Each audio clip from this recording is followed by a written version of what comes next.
Shalom saudara yang diberkati Tuhan, selamat pagi. Sate pagi hari ini bertemakan Winston Churchill. Adapun firman Tuhan terambil dari Yeremia pasal 29 ayat 7, Roma pasal 13 ayat 1 sampai 7. Usahakanlah kesejahteraan kota kemana kamu aku buang, dan berdoalah untuk kota itu kepada Tuhan, sebab kesejahteraannya adalah kesejahteraanmu. Sir Winston Leonard Spencer Churchill lahir di Blenheim Palace di Woodstock, Oxfordshire, Inggris pada 30 November 1874 dan meninggal pada 24 Januari 1965 di usia 90 tahun. Churchill adalah tokoh politik dan pengarang dari Inggris. Perannya sebagai ahli strategi, erator, diplomat, dan politisi terkemuka menjadikan Churchill salah satu dari tokoh penting berpengaruh di sejarah dunia.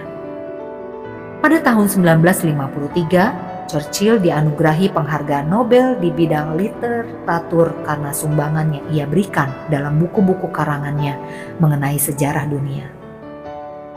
Di masa mudanya, Churchill sangat bersemangat untuk terlibat dalam kegiatan militer. Churchill pernah bergabung dengan tentara sebagai subaltern mirip dengan pangkat letnan di Regimer Kavaleri Hussar keempat. Setelah itu Churchill ditempatkan di India dan terlibat dalam berbagai macam perang.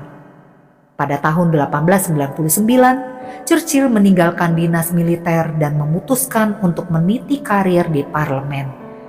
Pada awal Perang Dunia Kedua, Churchill dilantik sebagai First Lord of the Admiralty. Tidak lama kemudian, Churchill dilantik sebagai Perdana Menteri. Ucapan Churchill menjadi sumber inspirasi penting bagi Britania. Kata-katanya yang terkemuka adalah, "Saya tidak mempunyai apa-apa untuk ditawarkan kecuali darah, kerja, kuat, air mata, dan peluh." Dia dikaruniai gelar Sir sehingga namanya menjadi Sir Winston Churchill. Dia juga dianugerahi penghargaan Nobel untuk tulisan bersejarahnya serta untuk kepintarannya berbicara dalam mempertahankan nilai kemanusiaan yang tinggi. Pengabdian Churchill bagi negaranya sungguh luar biasa. Bahkan sebelum dirinya dilantik menjadi Perdana Menteri, Churchill sangat mengasihi negaranya dan berjuang untuk mempertahankan dan mengembangkannya. Beberapa kali Alkitab membahas masalah mengenai kota dan pemerintahan tempat di mana kita hidup di dalamnya. Yeremia pasal 29 ayat 7 berkata bahwa usahakanlah kesejahteraan kota kemana kamu aku buang, dan berdoalah untuk kota itu kepada Tuhan, sebab kesejahteraannya adalah kesejahteraanmu. Saudara, seburuk apapun kejadian yang pernah atau sedang terjadi menimpa kota dan negara kita, jangan pernah kita menaburkan kebencian atasnya. Tugas kita sebagai warga negara yang baik harusnya memperbaiki keadaan tersebut dan terus mengusahakan kesejahteraannya sesuai dengan firman Tuhan.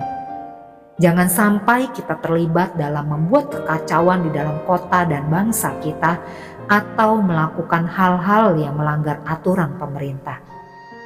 Semua pemerintahan yang ada di dunia ini berasal dari Tuhan, dan kita wajib mematuhi pemerintah jika tidak ingin mendapatkan hukuman. Terlepas dari baik atau tidaknya pemerintah dalam memimpin negara kita, itu urusan mereka dengan Tuhan. Kewajiban kita adalah menaati aturan pemerintah yang merupakan hamba Tuhan dan turut mengusahakan kesejahteraan kota dan negara tempat kita tinggal. Amin. Mari kita berdoa. Bapa Sorgawi, aku ingin dapat mensejahterakan kota dan negaraku. Aku ingin menjadi orang yang membawa perubahan positif bagi bangsaku. Di dalam nama Tuhan Yesus, aku berdoa. Amin.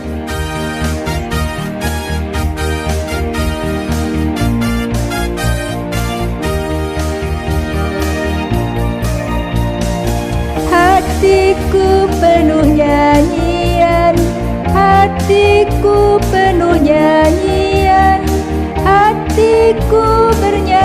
untuk Raja segala